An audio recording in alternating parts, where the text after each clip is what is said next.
¿Sí? ¿Me oís? Ahora, sí. Sí, mejor así. Vale. Bueno, pues nada, bienvenidos de nuevo al Ateneo. Muchas gracias a todos y a todas por haber venido.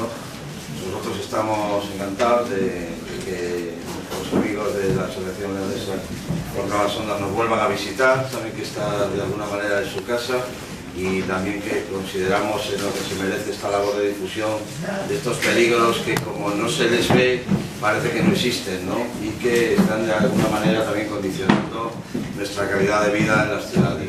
Así que sin más, los dejo con ellos y que nos cuenten lo que tengan a bien. Muchas gracias.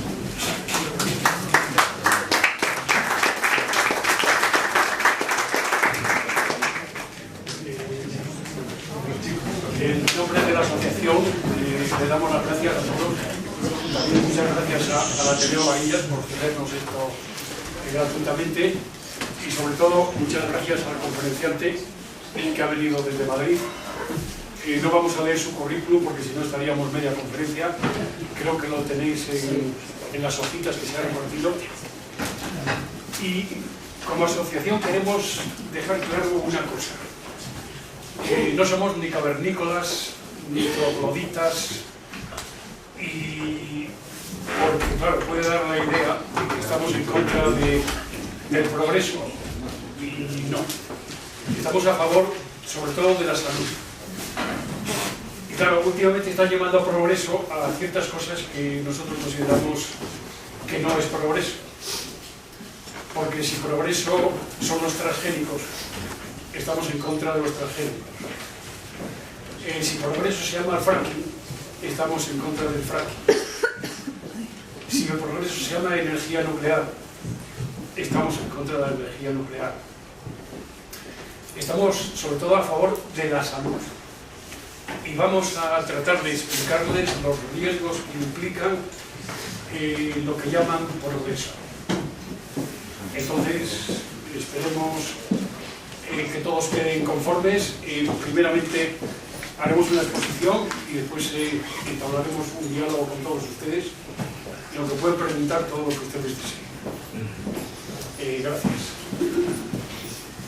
Muy bien, buenas tardes a todos. Yo estoy encantado de que Vicente me haya invitado y la asociación.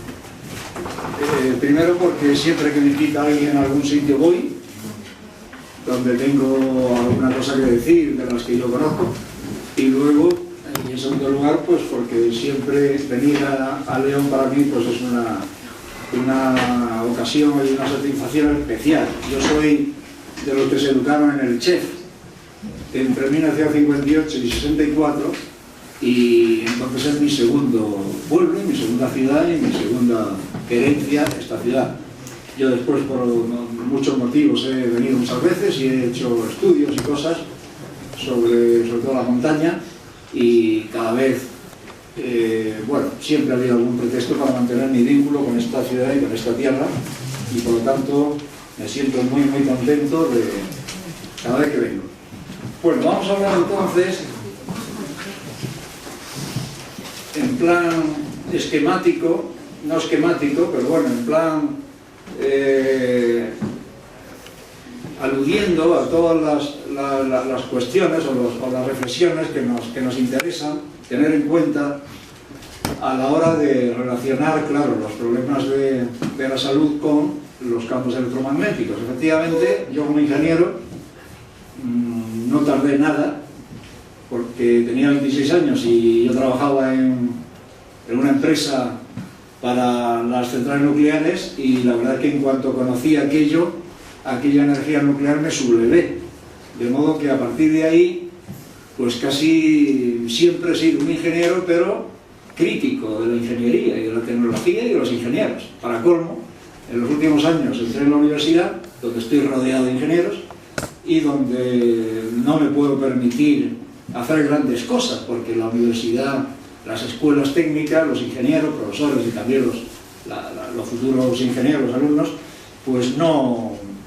entienden, ni es posible convencerlos fácilmente, ni yo tengo derecho tampoco, cuando digamos la tarea es tan inmensa, no puedo pretender grandes éxitos. Desde luego, yo no soy ni el único ni el primero en criticar la ciencia y la tecnología y también la idea del progreso. La idea del progreso es una idea ilustrada del final del siglo XVIII que no tardó casi nada en ser criticada. Criticada fundamentalmente cuando empezó a verse que el llamado progreso creaba unos problemas que eran desconocidos y que no se podía seguir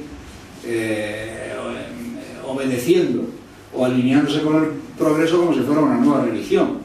Entonces lo que yo les enseño a mis alumnos, que afortunadamente eso sí, tengo una asignatura muy especial, de alguna medida, aprovechando el marco de Bolonia, se preparó y se hizo para mí, que se llama Ciencia, Tecnología y Sociedad.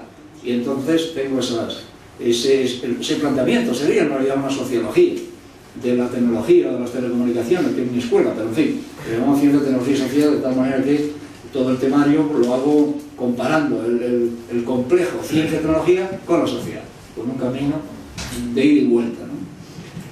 Bien, bueno, quiero decir que yo, como decía Vicente antes, no es que sea tecnófobo ni cavernícola ni nada de eso. Pertenezco sencillamente a una minoría, que la hay a lo largo de la historia siempre, y en todos los países y en todos los momentos, pero como minoría, es decir, con una espléndida soledad y pagando el alto precio de ir contracorriente, pues llevo dedicado toda mi vida prácticamente, desde que dejé mi profesión de ingeniero, ya digo, ya tenía 26 años, y ahora tengo más, criticando efectivamente esa idea falsa de progreso. Ya a los alumnos les digo, hay que diferenciar muy claramente lo que es el progreso, que yo llamaría avance científico-técnico, en el que efectivamente hay mucho de bueno constatable, del progreso humano y social, que es lo que define el ilustrado Condorcet a finales del siglo XVIII, porque dice, el otro progreso debe de estar, el científico y técnico tiene que estar al servicio del humano social, si no, ¿a qué nos dedicamos? ¿Qué estamos haciendo? El progreso tiene que ser humano y social. Y eso, a lo largo de la humanidad, y sobre todo en los últimos 2 siglos, no está claro. No está claro que progresemos. Pero eso es otra historia.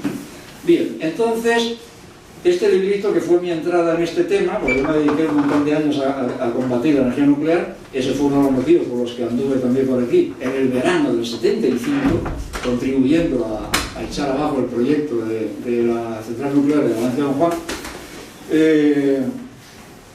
Luego me interesé por estas otras radiaciones, que son llamadas no ionizantes, pero creo que después veremos que no es verdad.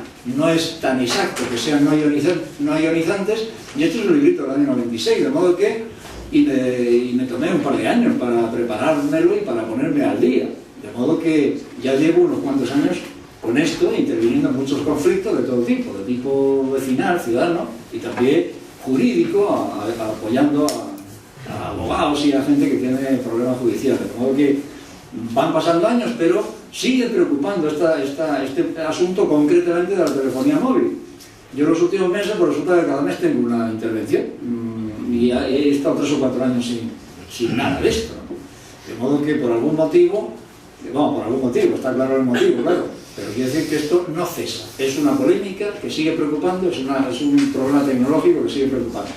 Las empresas implicadas no logran calmar a la opinión y sin embargo incrementan sin cesar sus negocios y beneficios. Cuando yo estaba más metido en esto y comprobé que las empresas de telecomunicaciones ya no iban a los debates, porque sí he debatido con ellos y ha habido congresos abiertos y ha habido años en que ellos tenían que defenderse, llegó un momento en que dijeron que no les interesaba eso y que además no ganaban nunca. Pasaba como con la energía nuclear, en una polémica o en un debate abierto resulta que no ganaban nunca, porque son temas difíciles de defender y antipáticos, sobre todo la energía nuclear, para la gente. Entonces dijeron, pues no nos merece la pena acudir a debates públicos, actuemos como sabemos actuar, y que es pues influyendo en la política y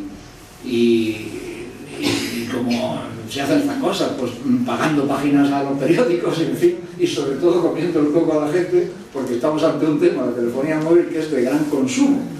Es decir, que no solamente científico y tecnológico, sino que pertenece a eso que siempre se ha llamado el consumismo. Es decir, el demandar productos que nos mete la publicidad a presión. Porque hace 20 años, ni siquiera, ¿qué digo? 20, 15. Vivíamos tan felices sin telefonía móvil y sin andar con la hipercomunicación universal en todo momento, con todo el mundo. Y éramos felices. Y esperábamos hablar con la gente pues, cuando íbamos a casa, ¿no? o teníamos la cabina, ¿no? De pronto, en 15, 20 años, resulta que ya no podemos vivir sin eso. Algo ha pasado. Y eso es el consumismo, porque claro, el cachivache que manejamos es algo que pertenece a eso, a los cachivaches con que la civilización, la cultura consumista nos suministra continuamente. Y además, como es una actividad que necesita realimentarse y no cesar nunca, pues continuamente nos dicen que ya no vale, tíralo porque ya esto está antiguo y tal, en fin.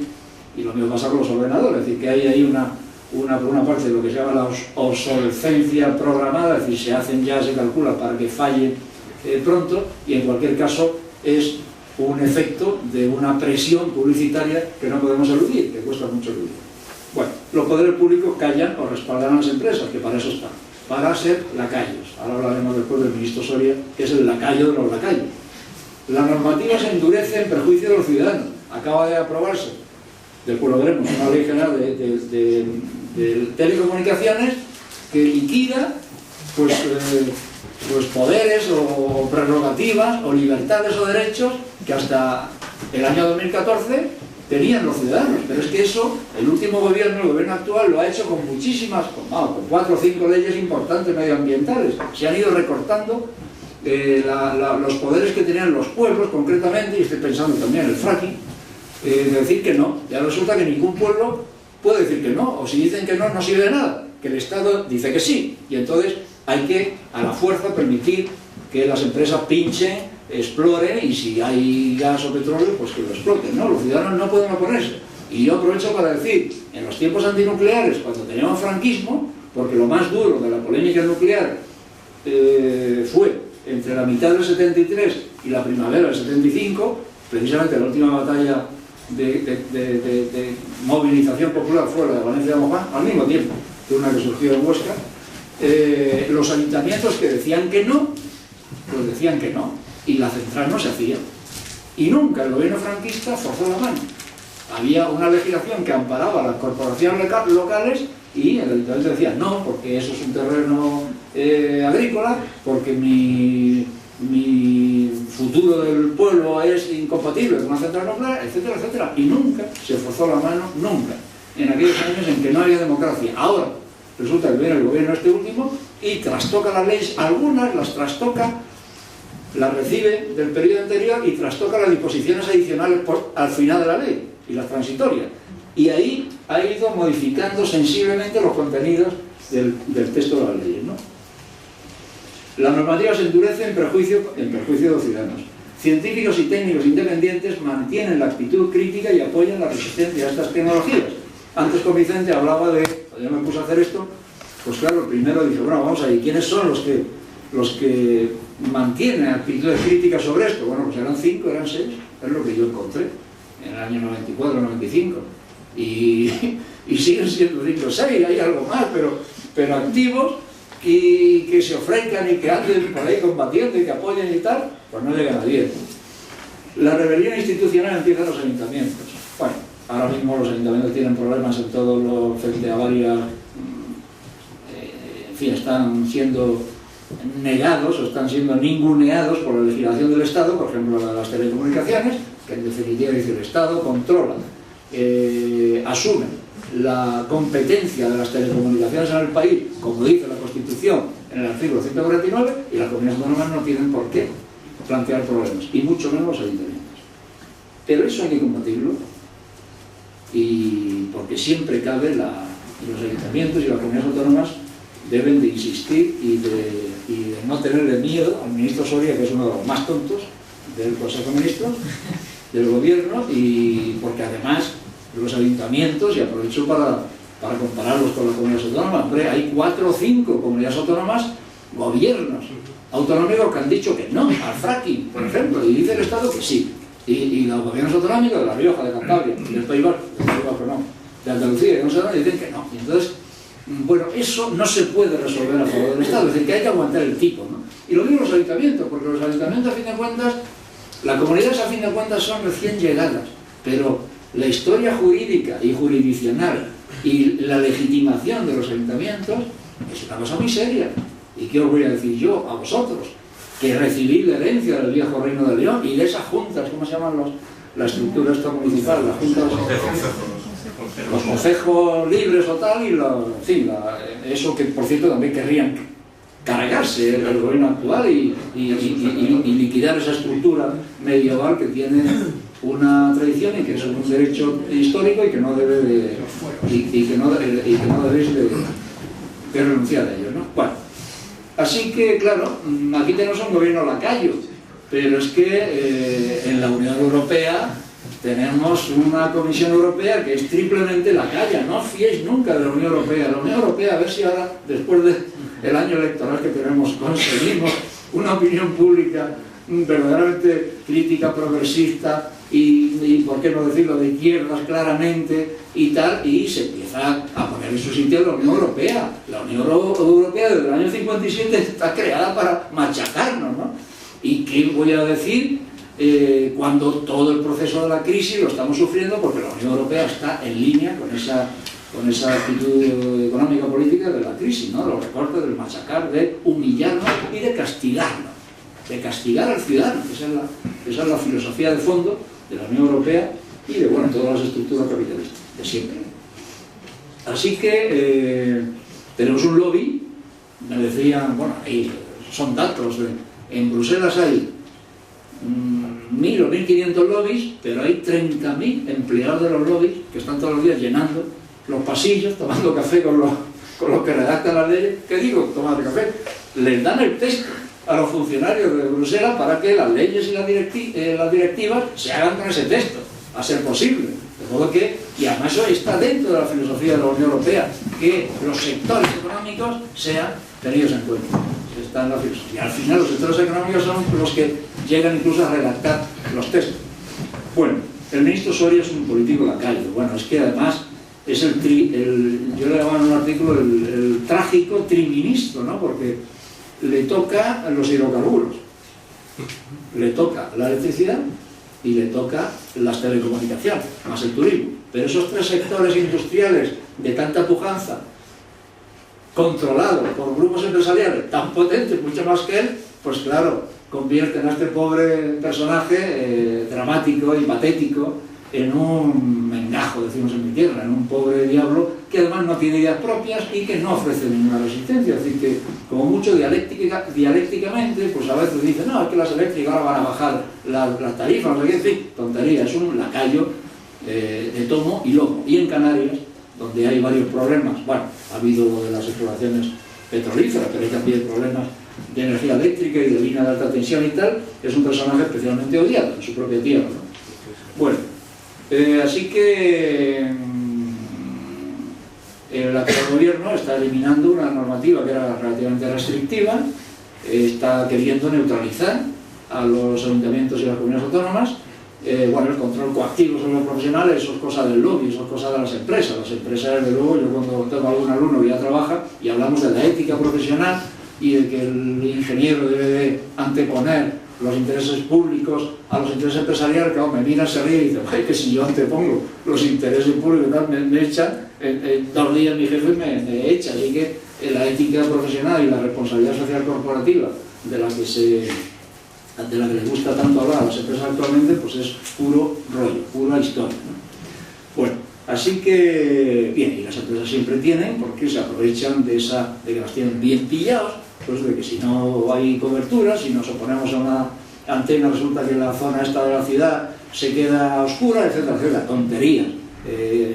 Técnicamente eso no les supone ningún problema, ¿no? En cualquier caso, siempre dirán, aunque haya evidencia, de modo que no luchéis por conseguir evidencias médicas, aunque haya evidencia, las empresas seguirán diciendo que no hay relación entre causas y efectos y que una antena de telefonía móvil no es capaz de producir ni cáncer, ni leucemia, ni tumores cerebrales, ni insomnio, ¿no? De ahí no se les moverá. Sin embargo, la realidad pues es esta. Los seres humanos somos electroquímicos, electromagnéticos y electrosensibles. Primero porque el agua, que es el 70% de nuestro cuerpo, es un conductor tremendo. Segundo porque el sistema nervioso es electroquímico. Luego porque generamos cantidad de ondas. El corazón, el propio pulso, la corriente sanguínea, generamos señales que además se pueden medir. Tenemos ahí una frecuencia alfa, beta, zeta en el cerebro, en el corazón, en osciladores propios, humanos, que nos ponen en relación con un mundo que además es también electromagnético, puesto que el mundo, el planeta, pues es electromagnético, funciona como un imán, tiene su línea de fuerza, y el universo entero también. Nos llegan campos y frecuencias desde el universo más profundo, de modo que todo en el mundo que nos envuelve, incluyendo los humanos y los mamíferos, vamos, pues es electro algo. Somos seres eléctricos. Si queréis electroquímica, electromagnética, en definitiva, electrosensible. Nos envuelve un geomagnetismo, es el magnetismo terrestre, pero claro, todo iba relativamente bien, en fin, no había motivo para la preocupación hasta hace 15 o 20 años, en que empezamos a recargar el ambiente que nos rodea con millones de veces lo que había antes de campo electromagnético. Antes había pues lo propio del planeta, de la Tierra, más las señales de radio y televisión que son muy débiles. Llega la telefonía móvil y cambia todo, con todos sus avances, con todas sus modificaciones para que todo el mundo tenga el wifi, concretamente, para que todo el mundo pueda estar comunicado desde cualquier sitio, y eso se convierte en una necesidad imperiosa cuando realmente pues no debe de incluirse entre las necesidades humanas. La intercomunicación universal, que estemos en un parque y ahí podamos estar, en fin, sin cable, comunicándonos con el amigo que tenemos en Australia. No, es que eso no pertenece a las necesidades humanas. Mientras tanto, las necesidades humanas esenciales, verdaderamente necesarias, siguen sin cubrirse, claro, porque en definitiva, si la tecnología y la ciencia demostrasen a lo largo de la historia que el ser humano es más feliz porque ve cubiertas sus necesidades esenciales, pues tendríamos que establecer una relación, una dialéctica un poco más prudente. Pero como no es así, y vuelvo a lo de antes, como no es constatable un progreso verdadero en el terreno del humano social, la ciencia y la tecnología no están cumpliendo con su papel histórico o con el papel tradicional que les debería, que les es propio y en el que todos confiaríamos. No es así, por lo tanto hay que estar en guardia. Los campos electromagnéticos son fuerzas, es decir, tanto el eléctrico como el magnético, la H, son fuerzas. Entonces cuando dicen, es que un campo electromagnético, ¿qué es? ¿El Espíritu Santo? ¿Qué es esto? Una cosa que no se ve. El libro mío dice electromagnetismo, silencioso, ubicuo e inquietante. Efectivamente, ni se come, ni se huele, ni se siente, pero claro, existe, es algo material, es algo sustantivo. Y desde el punto de vista físico actúan como fuerzas, son fuerzas, tanto la E como la H, tanto el campo eléctrico como el magnético son fuerzas que a escala molecular y a escala celular y a escala atómica actúan, y por eso se mueven, y por eso decimos las radiaciones muy fuertes, muy energéticas, rompen enlaces moleculares porque ionizan, es decir, desplazan un electrón de su órbita o meten uno indebidamente. Entonces cuando nos dicen, pero es que claro, las radiaciones de la telefonía móvil no tienen la fuerza suficiente para desplazar un electrón, que es lo que se entiende por ionización, pues entonces es que no hay por qué preocuparse. Pero claro, eso es lo que dicen los libros de física, pero los libros de biología no, ni de medicina. Así que el punto de vista de un físico es decir, no, la radiación ionizante es 12,4 electronvoltios, una unidad energética, un nivel, un umbral energético, por debajo del cual no sucede nada malo. Eso dicen los libros, porque está calculado que el potencial de ionización es ese, los libros de física. Pero luego llega una experiencia en laboratorio o el propio análisis de cómo funciona la biología, y vemos que claro, no coincide. Una cosa es la física, que es la ciencia de lo abiótico, de lo inerte, y otra cosa es la ciencia de la vida.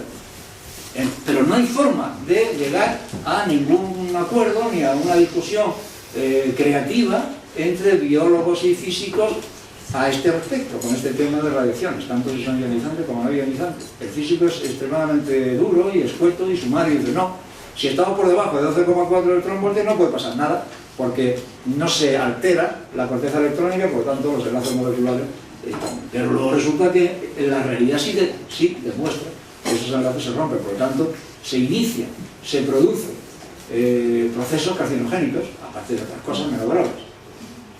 Y luego esto lo he añadido en las últimas conferencias, lo de la energía universal sutil, es también para provocar a ingenieros y físicos. Claro, es que el otro día en Valladolid me decían en el coloquio, ¿qué es eso de la energía sutil? Si la energía, porque hay que preocuparse, si la energía ni se crea ni se destruye, si la energía es la misma en todo el planeta, si es una constante. Entonces, ¿de qué me estaba hablando usted? De que estamos generando una energía nueva, electromagnética, que está alterando todo, si eso no puede ser, si la energía es la misma. Una pregunta capciosa, que alguien tenían pinta de alumnos, algún profe o tal le dijeron, a ver si ponéis en apuro al Pedro este, y sin plantearle estas cosas. Y yo digamos que di lugar a eso, ¿no? Porque cité la energía universal sutil, y es para provocar, es para decir, es que la energía no es solamente lo que sale de un enchufe, ni lo que sale de una caldera, ni el fuego. La energía es consustancial, no solamente con la vida, sino con la materia, con la naturaleza. Y vivimos en un mundo energéticamente activo, no solamente electromagnéticamente activo, sino que vivimos, somos receptores y generadores de energías electromagnéticas y de otro tipo. Y estamos en interacción con todo el universo de lo físico y de lo químico y de lo exterior, en definitiva, que es un mundo esencialmente energético. Recibimos energía de las personas que nos rodean, aparte de los astros más lejanos. Y eso es una energía que existe y que, en buena medida, somos poseedores de ella. Así que somos seres poseedores, administradores y generadores de energía, en definitiva, es decir, de algo que mueve el mundo. La sutil sería la que no está en los libros, o la que no es ni eléctrica, ni mecánica, ni térmica, ni no sé qué. Esa energía que sabemos que tenemos entre todos y que nos permite comunicarnos y utilizar lo que llamamos intuición, y decir, acabo de pensar en ti, o anoche no sé qué, o ahora mismo iba dándole vueltas a lo que me dijiste y de pronto me recibo un correo. Hay una comunicación, somos seres muy interconectados. Bueno, entonces claro, lo de menos es los efectos reversibles que efectivamente actúan, los térmicos. Claro, si utilizamos microondas, que es la gama de frecuencias de la telefonía móvil, y estamos un rato, claro, nos calentamos la oreja, eso lo notamos, si estamos media hora hablando, se calienta, es un efecto térmico evidente. Y todo lo que tiene que ver con el sistema nervioso, o con cefaleas, o con insomnios, esos son efectos que actúan, vamos, que se siente mientras actúa la causa, mientras estamos en presencia o en proximidad de un campo electromagnético. Si el campo cesa, pues entonces esos efectos cesan, son efectos reversibles. Lo que nos debe de preocupar más son los irreversibles. Y entonces hay tres vías por las que los campos electromagnéticos afectan en general. Luego hablaremos de la hipersensibilidad de cada uno, porque claro, somos seres soberanos, únicos en tantas cosas, también nuestra biología. No hay dos humanos iguales. Por lo tanto, nuestra relación y la recepción con agentes exteriores, físicos, químicos, electromagnéticos o radiactivos, es distinta según seamos, y no hay dos casos iguales. Bueno, lo primero es hablar de la glándula pineal. Esa es una glándula que tenemos aquí en el cerebro, en la parte anterior, que iba para un tercer ojo, porque realmente es un piñón. O sea, la forma y el nombre viene de eso. Pero claro, es un órgano que nos pone en comunicación a través de la luz, que es un campo electromagnético, con la realidad y con el exterior. Es un sincronizador que nos pone al día, que nos dice, nos marca los famosos ritmos circadianos, circadía, es decir, que el día es mitad descanso, mitad acción. Y si lo alteramos, de ahí el problema histórico y permanente de los famosos turnos de trabajo y tal y cual, y de los problemas que siempre han ocasionado, o de las huelgas excesivas entre la 1 y la 3 de la mañana, ¿no? Todo eso es un palo que recibe el organismo, porque la glándula pineal es una glándula que actúa en función de la luz. Es una glándula que emite su hormona, como toda glándula, en función de la luz. Si hay luz, no emite la hormona principal suya, que es la melatonina. No la emite. Y si estamos en la oscuridad, que es como debemos de estar por la noche, pues la emite. Y esa melatonina inunda, se distribuye por el cuerpo y produce un montón de efectos favorables y positivos que, de no verterse adecuadamente, se convierten en negativos. Entonces, para aludir a los efectos de la melatonina, la hormona que surge de la acción de la glándula pineal, ejerce en general una acción supresiva en otras glándulas endocrinas. La luz que entra a través de la retina suprime su producción, de tal forma que su concentración es baja con la luz del día y alta durante la noche. La reducción de esta secreción durante el sueño implica efectos nocivos de amplio alcance. Y además, así como reducen o suprimen la producción de esta hormona, favoreciendo la división celular. Es decir, que en ausencia de emisión o de distribución o de dilución de la melatonina en el organismo, se favorece la división celular, que es una expresión fatal. Siempre que digamos que hay alguna causa que favorece la división celular, mal asunto. Y especialmente la de las células cancerígenas en los tejidos del pecho y la próstata, tengo anotado aquí.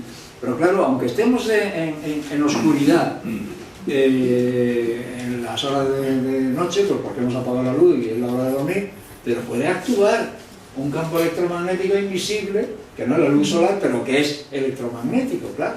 Es el efecto, pues, de una antena, de una línea eléctrica que pasa por la terraza o tal, o de algo que tenemos cerca. Claro, no se ve, no es luz del espectro visible, pero es luz del espectro no visible, es decir, electromagnética. La luz pertenece a los campos electromagnéticos, pero bueno, no todos son visibles. Hay otra vía de afección, que hay que tener mucho cuidado con ella, que es el calcio, el transporte del calcio, el calcio iónico. El calcio, pues, es un elemento fundamental en todos los organismos, incluyendo especialmente los mamíferos y los humanos.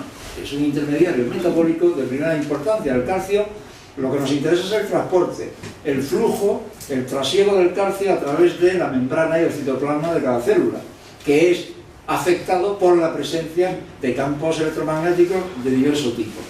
Y este calcio, ahí donde lo veis, pues es también muy delicado si se altera su normal comportamiento a través de la célula. Resulta significativo relacionar las funciones que regula el calcio, que son por lo menos estas: la división y proliferación nuclear, celular, la permeabilidad de la membrana, efectivamente, se mueve y entra y sale por la membrana celular, el transporte iónico a través de la membrana, las funciones enzimáticas, la excitabilidad neuronal, la secreción exocrina y endocrina, la liberación de neurotransmisores, la contracción muscular. Este es el asunto aquel del Nobel de Ochoa, ¿no? El ATP se llamaba y tal.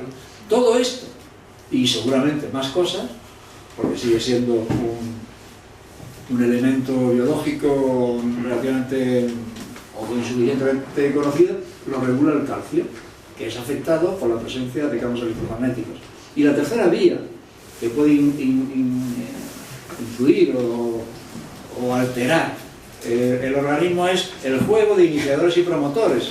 ¿Qué significa esto? Bueno, hay elementos que pueden ser físicos, que pueden ser contaminantes, químicos contaminantes, algo que hay en el ambiente, que siempre hay centenares de cosas, pero puede ser también una radiación, que si se unen a otros órganos, a otros agentes que tienen la función de promover, pues resulta que juntos un iniciador más un promotor, que puede ser de distinta naturaleza, puede ser un elemento químico y el otro, pues eso, una radiación ionizante o no ionizante, generan y disparan un proceso carcinogénico.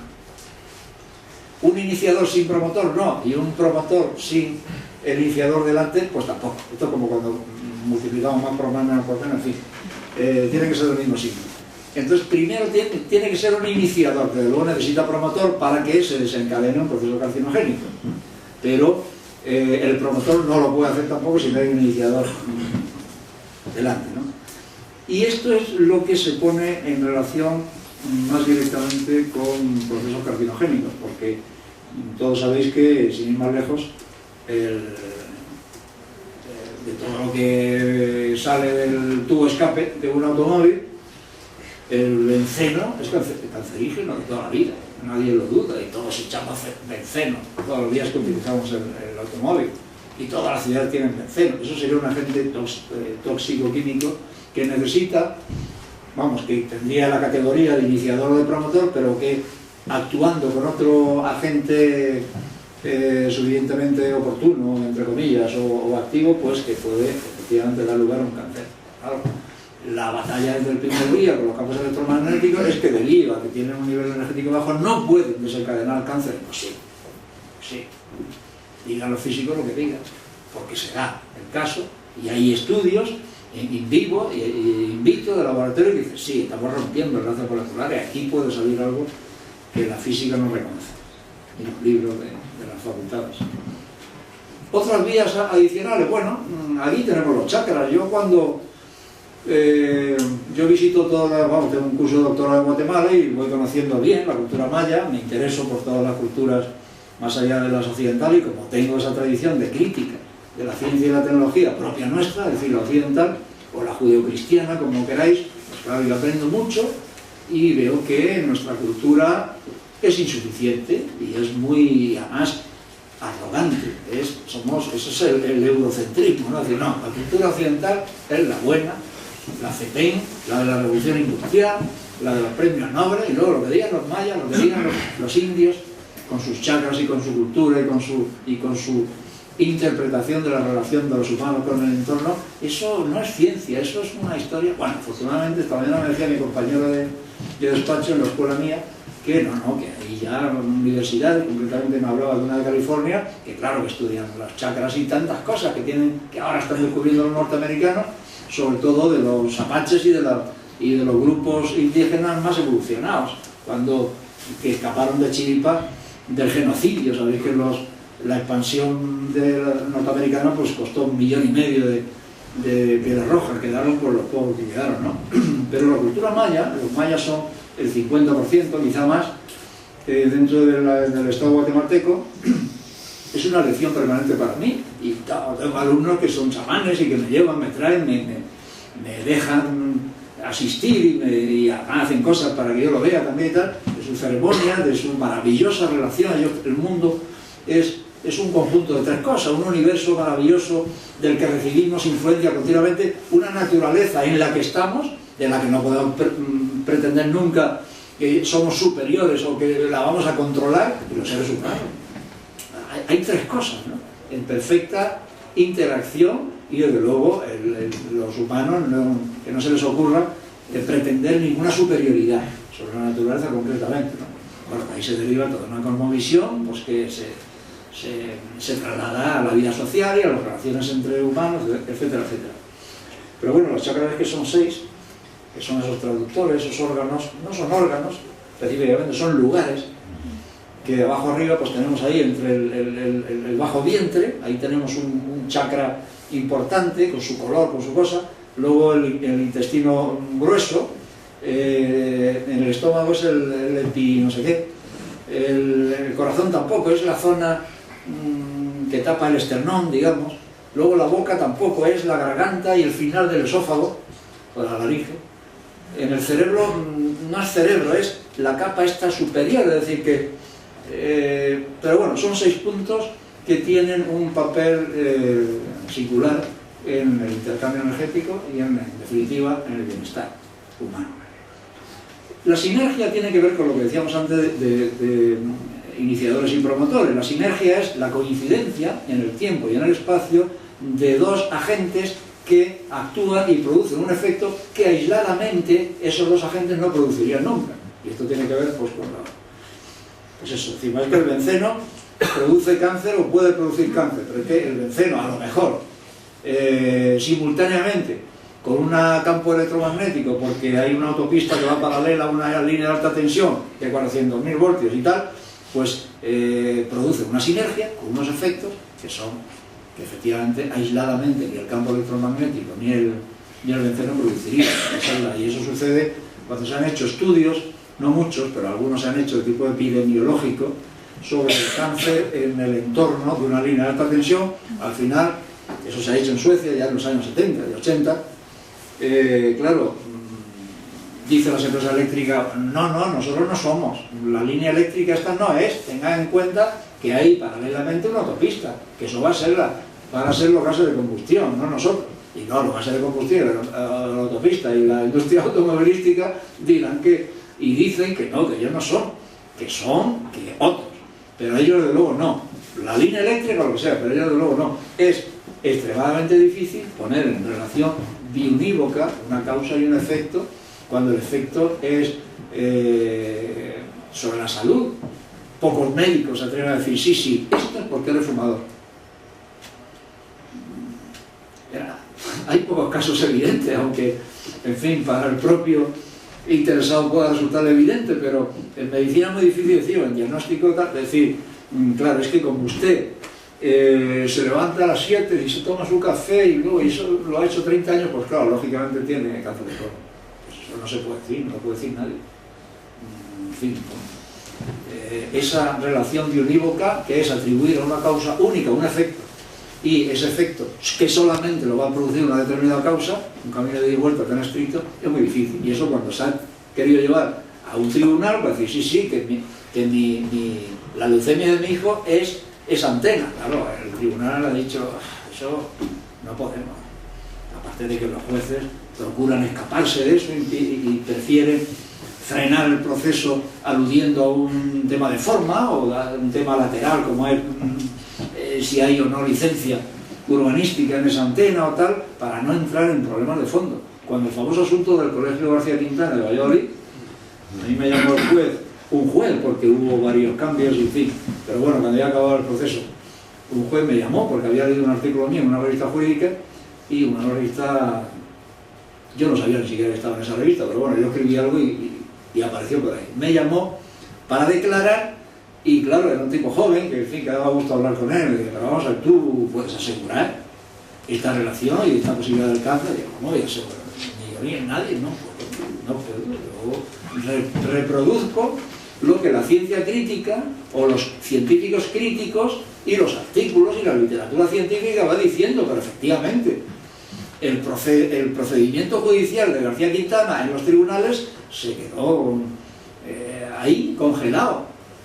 El problema era de otra índole y en cualquier caso actuaron las autoridades, en fin, ya sabéis que se montó un comité científico que no llegó a ninguna conclusión, pero bueno, en todo este jaleo las empresas retiraron todas las antenas que había arriba, que había 36 antenas en una torre de 20 pisos, de 15 pisos encima del colegio, un colegio, claro, decía, es que el colegio está en la Plaza de España, está en medio de Valladolid.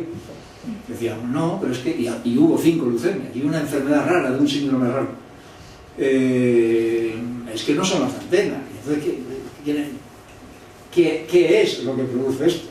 Bueno, pues el agua puede estar contaminada, por supuesto, los gases de la circulación, del centro de Valladolid, en fin, imposible fijar la causa con responsabilidades de las 5 leucemias que hubo en el colegio, de niños, porque es un colegio de primaria. Bueno, y en fin, vuelvo a lo de antes, al carácter de extremada electrosensibilidad. Bueno, lo electrosensible ya es un atributo un poco más específico. No todo el mundo nos consideramos electrosensibles, pero efectivamente existe la electrosensibilidad en base a lo que decía antes de que todos somos diferentes y nuestra relación con el exterior magnético varía. Por lo tanto, no se puede decir, es que este umbral lo trasladamos a la ley y si estamos por debajo de un umbral no pasa nada. No, hay que respetar la singularidad biológica y bioeléctrica y electromagnética de los seres humanos. No me vale la norma legal, la normativa. Bueno, ¿cuál es el umbral? Pues no es posible establecer un umbral. Esta polémica se parece a la que en los años 70 existía con la energía nuclear. También con los niveles de radiación que había y que hay en lugares comunes y en los entornos de las centrales nucleares. ¿Cuál es el umbral? Pues el umbral nunca se sabe porque las personas somos soberanamente distintas y maravillosamente distintas, pero Mientras tanto, según la polémica arreciaba y la gente se movía, la normativa internacional y nacional fue bajando, claro, los umbrales. En el caso de las radiación electromagnética tenemos una normativa extremadamente generosa, ahora la veremos, extremadamente amplia, que favorece de una forma, yo diría que grotesca, a las empresas, porque estamos muy por encima de la realidad. Estamos en unos niveles que no se encuentran en ningún sitio, en ningún centro urbano. Bueno, redes neuronales, osciladores endógenos, somos osciladores, o sea, generamos campos, eso es un oscilador en términos electrónicos, y recibimos influencias eléctricas y electromagnéticas a nivel celular desde todos los sitios. Hay una unidad que se llama la tasa de absorción específica, y es algo bueno que nos interesa porque, claro, la masa biológica, la masa humana, nos interesa saber cómo y sobre todo cuál es el límite de absorción de una energía, ya que estamos de una energía electromagnética, ya que estamos siempre envueltos, ¿no? Y esa es la tasa de absorción específica, que una vez más depende pues de la frecuencia de la onda de la que estemos hablando, es decir, de las características eléctricas de la onda y, por supuesto, de las características de la persona, su tamaño, su volumen, su altura, su no sé qué, la forma y tal, por supuesto. Y esto es lo que nunca la normativa va a aceptar, que esto es un problema que tiene que afrontar la singularidad de los humanos y, en definitiva, derechos humanos que son muy serios.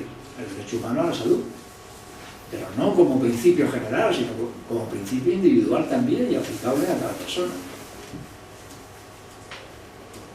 La normativa que tenemos, bueno, hasta hace nada no había más que una cosa que había recomendado la Unión Europea en 1999, pero que utilizó el gobierno español de entonces para hacer la legislación española. Ahora la veremos. Luego, la Unión Europea, que se dedica a hacer directivas hasta de la cadena de debate, de todo, es decir, una legislación, una normativa incesante, como un despliegue burocrático que aburre a cualquiera, pero eso es lo que se hace en Bruselas. Sin embargo, con los campos electromagnéticos no se ha decidido hacer una directiva. Hay una directiva, esta de 2004, pero que se refiere solo al personal expuesto laboralmente, no a los ciudadanos, ¿no? Al ciudadano común. Y en cualquier caso esto es lo que dice CNELE, que es un comité de ingenieros eléctricos y electrónicos europeos, que es el comité al que se recurre desde las instituciones para que informe, desde la OMS, de la Unión Europea, para que informe y digan qué se hace en cuestiones tecnológicas, y concretamente de electricidad y electrónica. Esta es la normativa española. En el año 2001 un Real Decreto, y en el año 2002 una orden ministerial, de lo que dos normas que tienen su interés y dan de sí. Claro, uno es un reglamento que desarrolla la Ley General de Telecomunicaciones de 1998, pero es que cada gobierno hace su Ley General de Telecomunicaciones, con el pretexto de que las ciencias avanzan, que es una barbaridad, y que la sociedad de la información cada día nos deja obsoletos, ¿no? Entonces ha habido otra en el 2003 y ahora hay otra en el 2014, que es la del ministro Soria, que decía yo antes, que tienen como objetivo, me refiero a estas dos normas españolas, en primer lugar la protección radioeléctrica, es decir, una protección técnica de equipos y de sistemas y tal, y en segundo lugar la protección sanitaria. Se basa en la Recomendación Europea del 99 y establece unas restricciones para las SARES, la TAE de antes, esto es Specific Absorption Rate, bueno, pues la tasa de absorción específica de antes, que tenía yo que haber cambiado esto, y el dato que nos interesa con respecto a esos niveles de referencia de la radiación que podemos recibir es, según aquella recomendación europea y la legislación española, 450 microvatios por centímetro cuadrado, que es una densidad de potencia. O sea, la energía que nos envuelve se convierte, la energía entre el tiempo, en la unidad de tiempo, en un segundo, en la fracción de tiempo, a eso se le llama potencia. Y la potencia entre una unidad de superficie, pues es densidad de potencia, y esa es la unidad que más se maneja. Y la normativa dice 450 microvatios por centímetro cuadrado. Y luego ha resultado que, luego no, antes incluso, porque en el año 2000 los científicos independientes se reunieron en Salzburgo y dijeron 450 es un disparate, hay que bajarlo a 0,1. Dijeron, Entonces, claro, las operadoras y los gobiernos dicen, esto es tan loco, ¿cómo vamos a bajar esto 4.500 veces? Esto es demasiado, en fin. Y nadie, sí ha habido algunos estados europeos, hay 2 o 3, y algunas regiones en España, concretamente Castilla-La Mancha, que sí ha bajado eso para su territorio, ¿no? Pero bueno, algo más importante todavía que esto es la expresión que utilizan tanto el reglamento como la orden ministerial, de que existen espacios sensibles, lugares sensibles donde hay que minimizar el campo envolvente, el nivel de referencia o la exposición al campo electromagnético. Eso lo dice el reglamento, el artículo 8.7, y la orden ministerial, el 3.1 cita.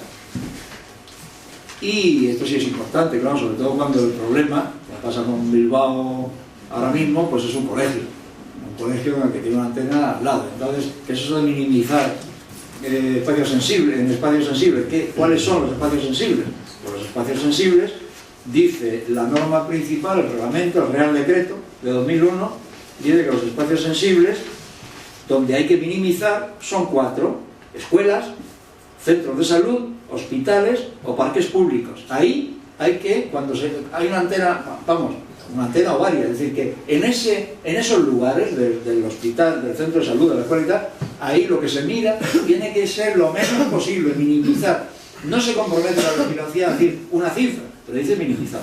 Y la minimización ideal es 0, por eso los colegios deben de combatir cualquier presencia de antena en su entorno, ninguna, que esa es la verdadera minimización. Pero la orden ministerial es todavía más concreta, y estos espacios sensibles los describe así, y los describe, digamos, son 4 cosas: son guarderías, centros de educación infantil, primaria, centros de enseñanza obligatoria, centros de salud, hospitales, parques públicos y residencias geriátricas. Estos son los espacios sensibles en los que la señal, el campo, tiene que ser mínimo. Y además dice, la orden ministerial, no el reglamento, dice que esa minimización se ha de hacer, en cualquier caso, siempre que el centro el parque, la escuela, lo que sea, esté dentro de 100 metros con respecto a la antena. Así que cuando hay un colegio, o un centro de salud, o pues todas estas cosas, ¿no? O un geriátrico, y dentro de la distancia de 100 metros hay una antena, ahí ya es obligatorio minimizar la señal, bajarlo al máximo posible. Bueno, pero es que esta ley, la Ley General de Telecomunicaciones, que sucede a la del 98 y sucede a la del 2003, se pasa ya de lista, y lo que hace es esta ley, es una cometida neoliberal. Sabéis que vivimos en la fiebre neoliberal, que es liberalismo a tope, o sea, que no haya obstáculos para los negocios, que el dinero corra libremente, que el comercio sea también libre, en fin, y que la legislación sea poca y ligera. Que no se pongan obstáculos a la actividad económica, que la legislación sea leve. Y se justifica en la declaración de principio de la ley los contenidos, porque hay que facilitar el despliegue de las telecomunicaciones y hay que ampliar la cobertura continuamente, y que todos queremos que haya más cobertura. Ya queremos hablar en los trenes, ya queremos hablar en el metro, en el túnel, y queremos hablar en el lugar más remoto. Y realmente yo, cuando voy en Guatemala a lugares remotos, que los hay, y pobres, extremadamente pobres, nunca faltará la antena del celular, dicen ellos, y el bote de Coca-Cola. Esas 2 cosas que, por cierto, absorben la mitad de su presupuesto, ambas cosas. Pero, por remoto que sea, el lugar, en el altiplano, donde sea, o en la selva, ahí está la antena. Bueno, y claro, hay que mejorar la oferta de servicios al ciudadano. Al ciudadano hay que darle pues todo lo que quieran las operadoras, porque el ciudadano a todo esto no pide nada. El ciudadano es el que está recibiendo sin pedir. Estamos hablando de un caso de suministro de servicios sin demanda social, pero es una presión, es un problema de la oferta. Son las empresas las que nos machacan con nuevos servicios. Y sobre todo dice, y hay que recuperar la unidad de mercado. Nada de que cada comunidad autónoma haga su legislación sobre campos electromagnéticos, prohibido, absolutamente. Aquí no hay más legislación que la del Estado. También es uno de los contenidos de esta ley nefasta. Simplificación administrativa, por el mismo motivo. Nada de que los ayuntamientos gobiernos autonómicos se metan ahí a decir que quieren una licencia previa o que quieren fiscalizar los emplazamientos de las antenas. Nada de eso, simplificación administrativa sobre una base mínima que no distorsiona la competencia por el mismo espíritu de la competencia, de que no sé qué, no sé cuándo, en fin, la filosofía económica que vivimos. Y claro, ¿cómo? Hasta ahora los vecinos decían que no a una antena, o un vecino decía que no en la comunidad de vecinos, y la antena no se podía poner por la ley de propiedad horizontal. Viene esta ley para decir, en definitiva, si esto sucede, si hay un vecino o varios que se oponen, se habilita la propiedad forzosa, la propiedad de la terraza. Así de claro. Es el artículo 29, de modo que entre el 29 y el 38, la ley general de esta, del 2014, que es para quemarla, vamos, es una agresión permanente. Se crea, para cubrir las apariencias, una comisión interministerial sobre radiofrecuencias y salud, y bueno, en definitiva, es un golpe a la autonomía local y municipal. Pero luego ha resultado, antes de esto, en el 2011, que el Consejo de Europa ha intervenido con una recomendación de su asamblea parlamentaria que dice que propugna el 0,1 que habían dicho los científicos progres y lanzados y vanguardistas de Salzburgo del año 2000. Ahora es el Consejo de Europa el que dice, debido a que sí persiste la inquietud electromagnética y que están bien fundadas las advertencias de científicas e instituciones, que las instancias políticas no responden debidamente, que hay una expansión excesiva de tecnologías como la red de wifi que critica la propia recomendación esta, que hay que prestar atención a las personas electrosensibles. En fin, es una recomendación preciosa. Claro, que nadie se confunda con el Consejo de Europa, no es el Consejo Europeo. El Consejo de Europa es una institución anterior a la Unión Europea, que se creó en el año 49, pues sobre todo pues para cuestiones culturales y sociales y tal, y no tiene vigor normativo, es decir, que no obliga a nadie, y bueno, toda Europa pertenece, todos los países, incluso en su momento pertenecían los del área soviética, pero no tiene, no obliga, no es el Consejo Europeo, que es la reunión de jefes de Estado y de Gobierno que cada 6 meses dictan en la Unión Europea las cosas. El Consejo de Europa es otra cosa, ¿no? Pero claro, tiene su prestigio y vale, y hay que tomarlo muy en cuenta, y se empieza a tomar en cuenta esa recomendación del 2011.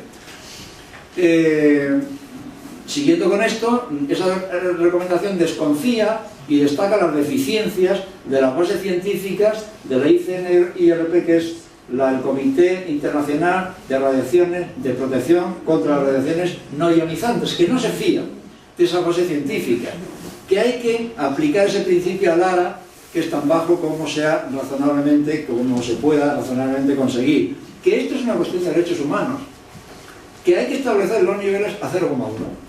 Así que el Consejo de Europa dice nada de 450, de 0,1. Equivalente al campo eléctrico son 0,6. Y no solamente eso, sino que a medio plazo todavía hay que bajarlo, porque no nos podemos fiar de la situación actual respecto a los campos electromagnéticos, sino que hay que seguir bajando hasta 0,01. Claro, es que esto, y además en todos los aparatos debe de, y en todos los locales y tal, hay que indicar qué campo estamos respirando y viviendo y cuál es la tasa de absorción que sufre nuestro cuerpo. Resulta que este Consejo de Europa y esta recomendación ha acogido el Ayuntamiento de San Sebastián, que va a ser Capital Europea de la Cultura en 2016, y ha dicho, aquí vamos a imponer 0,1. Y se habla de Dios, claro. Pero claro, ahí gobierna Bildu, que resulta que tiene las ideas claras. De aquí a un mes ya veremos, o a 2 meses, qué pasa. Pero ha decidido, contra las advertencias del ministro Soria y del Gobierno de España, que van a imponer 0,1. Este trabajo lo está haciendo, es decir, que la ordenanza municipal de Donostia San Sebastián sobre campos electromagnéticos va a imponer 0,1. Eso se lo ha encargado a un abogado, con el cual yo colaboro siempre que me llama, de Eibar, es un gran tipo y hemos hecho muchas cosas. Y también con esta guerra de Donosti me ha llamado y yo ya he estado un par de veces allí en conferencias y aportando informes y tal y cual.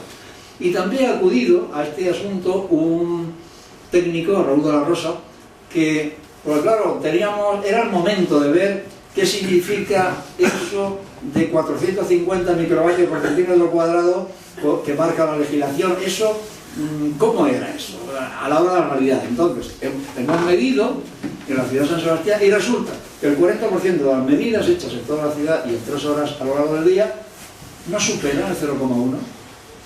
Que la realidad en San Sebastián está que nadie quiere aprobar, pero que promueve el Consejo de Europa. Que hay otro 30 o 35% de medidas en la ciudad que están entre 0,1 y 0,2. Y luego el resto, del 30%, está por encima del 0,2, pero no hay ninguna medida que llegue más allá del 1 o alguna llega al 2. Pero la norma dice 450. Entonces, ¿qué pasa? ¿Qué legislación es esa que está tan lejana de la realidad? Y en cualquier caso, ¿hasta qué punto nos engaña? Las operadoras insisten en defender una legislación cuando la realidad de ellos mismos pues es debiera de ahorrarles conflictos y es tan distante, ¿no? Bueno, una de las razones es que, claro, cuanto más baja es la señal y el campo electromagnético, menos energía necesitan las antenas, claro que sí, y eso es un tema interesante. Pero en fin, yo creo que es sencillamente tendencia al abuso y a la situación de privilegio que toda la vida han tenido Telefónica y las de ahora, y toda esta panda de empresas pues muy fuerte, que saben que siempre mandan más que los gobiernos. ¿Es viable bajar esto? Pues que resulta que si medimos en todas las ciudades hay una buena parte de esas medidas que están en ese nivel, por lo tanto no sería tan difícil, la realidad se acerca mucho a este nivel. Este es el nivel de San Sebastián. ¿Y qué problemas teóricos se plantean? Pues ellos dicen, es que claro, la cobertura por aquí, la cobertura por allá. Es que las distancias, porque en la retícula, las estaciones base de telefonía móvil, antenas, se organizan con una estructura de celdas de panal, ¿no? Hexagonales, casi perfectamente hexagonales, pero bueno, es que eso se le puede dar otra topografía, otra geometría, es decir, que se pueden instalar las antenas en la periferia de la ciudad y luego como un enlace a otras antenas ya en las zonas más densamente pobladas que amplifique al nivel que sea necesario, pero siempre por debajo de esta cantidad, es decir, una distribución escalonada para que se cumpla con esta propuesta legislativa restrictiva o normativa restrictiva y haya cobertura, pues claro. Tampoco tenemos por qué renunciar a la cobertura y en cualquier caso los servicios que nos da una empresa como es una operadora de telecomunicaciones son servicios de información y comunicación, pero no es riesgo de cáncer, eso no se lo podemos consentir. O sea, nosotros queremos el producto limpio de polvo y paja. No tienen ningún derecho a meternos riesgo de cáncer o de cualquier otra cosa junto con la comunicación y la maravilla de estar conectados con... No tienen derecho, es decir, que es un problema de ellos. Ni es una cuestión de decir, es que claro, todos los avances tecnológicos pues tienen su coste o su parte negativa o tal y cual. Uno de los primeros asuntos en los que intervine, me estoy pasando, fue en Murcia. En Murcia, fijaos, un vecino protesta porque hay un transformador debajo y Hidroeléctrica Española dice que ese transformador va a misa, etcétera, etcétera. El vecino, que trabaja en el diario La Verdad, protesta y venga y tal. Lleva a los tribunales de Iberdrola. Y la primera sentencia dice que efectivamente Iberdrola no tiene derecho a exportar los campos magnéticos de su transformador en un bajo al piso de arriba, que no tiene derecho. O sea que no, que la señal debiera de ser cero, dice la primera sentencia de primera instancia. Recurre Iberdrola y en la audiencia provincial dicen lo mismo. O sea, la sentencia se mantiene, es decir, es que usted suministra electricidad, no campos electromagnéticos que pueden ser perjudiciales, y va al Supremo y vuelve a perder en el Supremo y tiene que cumplir la sentencia que le impone el tribunal, y es que le tiene que pagar el alquiler del vecino que no le gustaba estar sometido a los campos electromagnéticos y cambió de piso, todo el alquiler de ese tiempo que ha estado fuera, o bien un piso nuevo, y así lo dice la sentencia. Y eso fue en el año 98. Bueno, pues y ya está, es decir que más allá de lo jurídico, normativo, de lo que hablamos y de la escasa percepción del riesgo que tenemos, claro, la sociedad de la información se va imponiendo y nos pasa un poco como con la advertencia de las radiaciones ultravioleta cuando vamos a la playa. Pues es que ya nos pueden decir que aumentan la dermatosis y el cáncer de piel, que es que vamos a la playa, nos engañan con los no sé qué, 3, 4 y no sé qué, pero no hacemos caso y sabemos que eso es un cáncer. Es decir, que la radiación ultravioleta es ionizante, no es la telefonía móvil, es mucho más seria, pero allá vamos. Nos confiamos en que nos damos una crema especial o que no sé qué, o simplemente no hacemos caso. O la evidencia del cáncer de pulmón con fumar, pues seguimos fumando. Bien, pues eso pasa con esto. Pero claro, esto no es una invitación a ser pesimista ni a dejar de luchar. Cada uno tiene que asumir sus responsabilidades, su interés social y su interés también personal. Por tanto, aquí la guerra hay que mantenerla y hay que ampliarla. Creo que ya no tengo nada más que decir. La última reflexión era, yo había notado aquí que este es un buen momento para la acción política electoral, pero claro, ahora mismo no cuesta mucho conseguir promesas a candidatos y a gente que va a la arena electoral, pero luego la van a incumplir con la misma ligereza con que la asumen ahora, ¿no? Pero no todos. Claro, no todos. No puedo generalizar, estaría bueno. Bueno, el caso es que esto, y la experiencia ya me lo dice, porque ya llevo años, pues, esto del 96 por lo menos, 20, ¿no? 96, ¿cuánto? 19, sí. Y alguno más. La lucha es la esencia de la vida y se consiguen cosas. Esta es una lucha de desigual combate. El enemigo es muy duro y muy fuerte y está provisto de muchos recursos, tanto las empresas como las administraciones, que se alían con las empresas sistemáticamente, pero siempre se obtienen cosas y siempre, por lo menos los pequeños triunfos, y siempre es posible que David derrote a Goliat.